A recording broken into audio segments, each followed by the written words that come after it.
welcome back to the channel. We are on our our Winterberry project. You can leave that in there because I owe you guys an apology. As you'll see, there's been a lot of work done since our last video. I've had kind of a rough week. I was in the hospital Monday with a pretty bad infection, and I have been trying to recover for about a week now, and I am at about 60% capacity. So we just wanted to try and shoot out today, get you guys an update before we get too far along. So bear with me while my energy level's a little low. I'm still just brain fog and it's not in a great spot right now. But welcome back to the project, and the guys have got a fair amount of work done, and I'm excited to see the room start to take shape. You get a feel for the space, you get a feel for the size and what you're working with, and we can give you guys a quick tour and show you what's changed since you've been here. As we talked last time, this is the master wing of the house, and we're going to have living space above it. So that's what they're working on now, is our second floor deck. Our second floor deck isn't very straightforward here. We've got a lot of jogs and bump outs and walkways, and it's not just a straight square project. So it's taken them a couple days so far to get to where they're at. They're going to have a couple days further to go. Point out a couple things when we get into the kitchen side of the house that we haven't done before, that we're doing for the first time on this project. And if you guys have followed the channel in the past and you've watched our Marina Terrace project videos, you have heard me talk about LVLs many times. LVLs are laminated veneer lumber, and they are a little strands of lumber that are glued together and under pressure and heat, and they create a very strong and dimensionally stable piece of lumber. And you put those in, they'll run single, double, triple quads depending on how much load is going on them, but they're used in load-bearing applications. And we didn't have very many in the floor system here. If you guys want to check out the original walkout framing, you could see that. We had a couple in key spots, but the second floor is where things get tricky here. We end up with 54 LVLs in our floor system here, along with another thing I'm going to show you on the other side of the house. But getting those LVLs in exactly the right location and using the proper hardware. The engineers that spec out the floor joist and the LVLs, they spec out each individual piece of hardware, hangers, for the engineered joists. And I'll show you some LVL to LVL hangers inside of the bedroom this way. So here you'll see you've got an LVL running this way. This is going to support a second story wall. And then you've got another LVL that ties into it. And you can see the sheer number of fasteners that go into that bracket. Those brackets are about $80 a piece. And you have to nail every single hole in them, and it specifies the diameter of the nail and the length of the nail that you have to use to meet the load-bearing specifications for that bracket.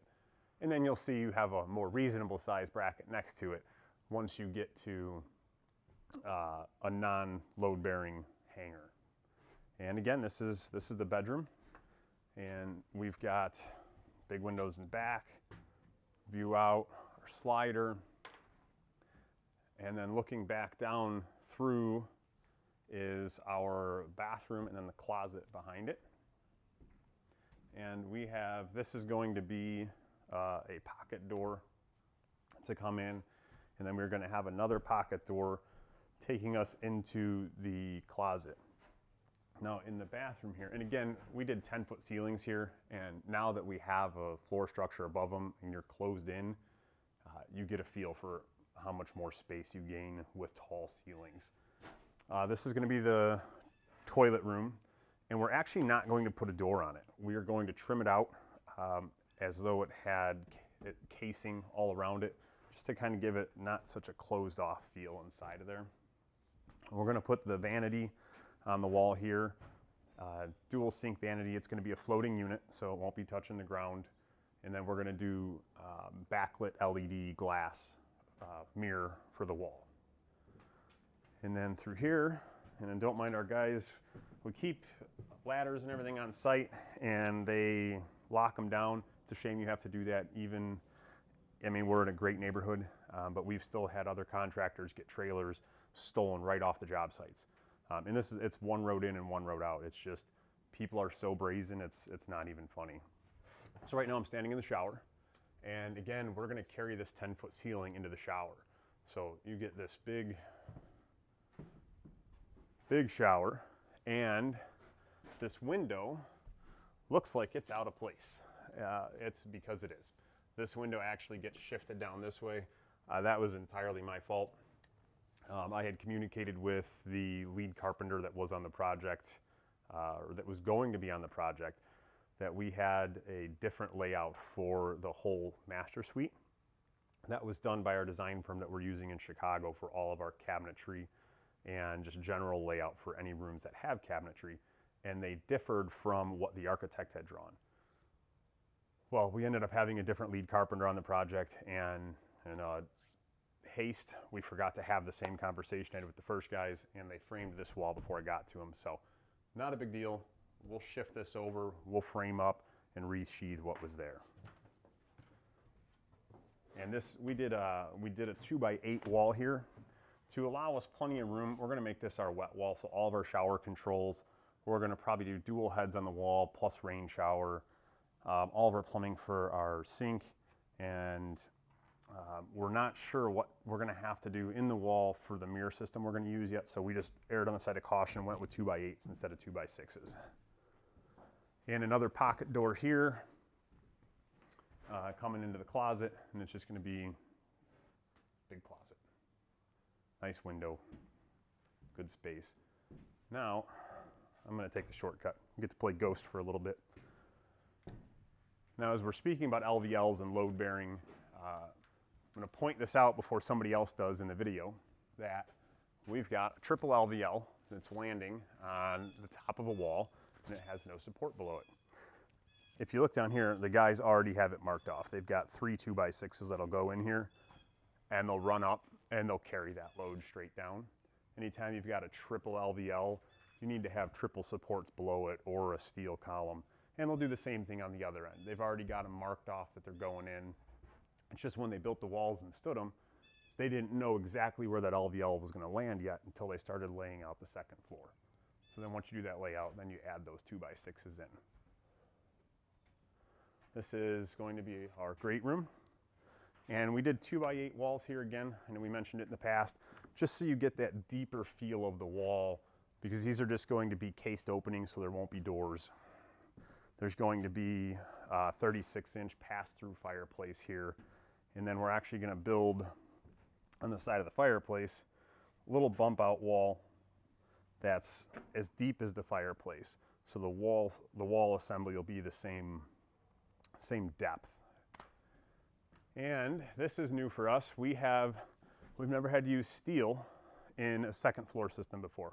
Of course, we always use them when we're doing the main level, because we have big spans to the basement to get from column to column, so you don't have a million columns. Well, here we wanted this big open space all the way from cabinet wall to cabinet wall in the kitchen.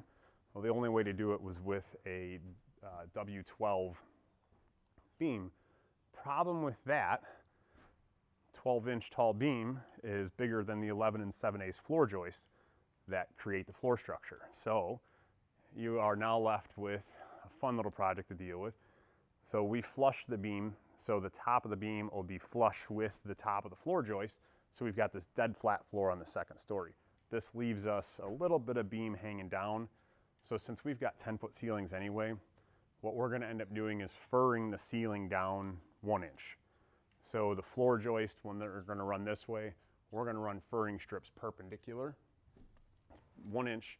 That'll give us plenty of clearance to go under the beam, and it's unfortunately has to be done through the kitchen, the hearth room, the hallway going back, and it was going to have to be done all the way underneath the catwalk, but what we're thinking to do to avoid that, we're gonna turn this into just a really wide cased opening to match this cased opening. And since it'll be a cased opening and you'll have 18 inches from the top of the casing to the ceiling. You'll have that here. You won't have a difference of ceiling height next to each other. Just that way you don't have to run the furring strips out, and it'll allow us to do what we need to do structurally and still end up with a great finished product. And again, this is our kitchen. We're gonna have 64-inch refrigerator freezer combo over here and dual 30-inch built-ins. We're doing a 36-inch Wolf cooktop here. Big island that opens up to the hearth room, and you'll see right into the fireplace, and well, actually through the fireplace into the great room. Cabinetry along this wall, sink in the window, so you know when you're doing dishes, you at least have something to look out at and not just a wall. And another pocket door will be going in here for the pantry.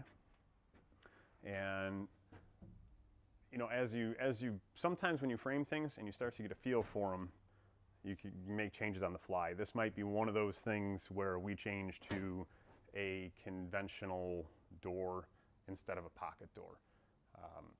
It'll give us more usable space in the pantry. That's not true. I'm not, again, brain fog from my mess. This just seems like it's a huge opening because a pocket door assembly actually goes in here, but you still end up only with a door that's, you know, this big. This ends up being a wall. It's just not framed in yet. So forgive me on that one.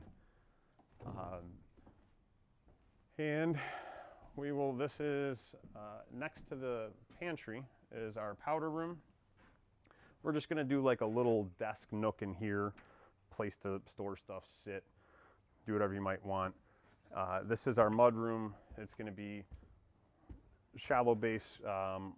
We're doing imported Italian cabinetry in the kitchen, and this we're going to do the same imported Italian cabinetry through here and the powder room. So we'll have the same theme throughout this whole area, and the bathroom in the master suite, all that is going to be the same Italian cabinetry. Sorry to digress, but just when I was thinking about this, so we'll have that there, and we're going to do the same tops on those that we have on the island and the counters. And then we're going to do little nooks with hangers on them for backpacks, jackets, whatever it might be. And then we've got our ever so small laundry room, which is actually kind of ridiculously huge. So this whole wall here is going to be washer dryer, or I should say washer dryer, and then it's all cabinets and counters out that way, and all uppers starting at the right of the washer and dryer. Cabinets above the washer and dryer, pretty much useless. I mean, they stick out far. You can't reach anything over them and up. So again, all cabinets, sink, and then we're gonna do a little nook on the back here for brooms, dustpans, vacuums, mops, all the stuff that you don't want just out and about in the house. And then the exit out to the garage. And I wanted to make one quick change to the garage, but I was too late. I was too late to the party, and it was actually a topic I wanted to discuss today anyway. I was going to use regular zip system on the garage just to shave a little bit of cost, because we really don't need that thermal break in the garage. So when we had priced out this house for materials, the Zip R Sheathing, the R 3.6, wasn't drastically more expensive than the standard 7/16 sheathing, zip sheathing. I just looked the other day on what we're paying for per sheet for Zip R right now is $69.50 a sheet, and I had to order 3 sheets of regular zip to do a small project at our Marina Terrace house, and it was $24.50 a sheet. So we are at almost $45 a sheet more per sheet of sheathing. So rough total, it will end up costing us about an extra $10,000 for this house to run the Zip R. It is not normally that expensive. That's a drastic difference in price. And it wasn't something we could change at the last minute. All of our windows for this house, which were custom order, all have pre-installed 7-inch jamb extensions to make up for the thickness of the insulation. Our custom-made mahogany front door already has the jamb extensions on it. All of our sliding glass doors all have the jamb extensions. Now, yes, we could have pulled them off, we could have shaved them down, reinstalled them, but we still would have spent a few thousand in labor doing that. And at that point, you just deal with it. So I hope whoever buys this spec house appreciates the added insulating value that we put into it, because it was a costly difference. In the comments below, let us know if you think it's worth the difference in price at that point to do a full thermal break around the entire house. And again, we appreciate you guys watching. Let us know if there's any type of content you want us to start producing. If you're building a house yourself and you have questions, let us know. We'd be happy to answer. And give us a thumbs up on the video and subscribe to the channel. And we will see you shortly at our Marina Terrace project.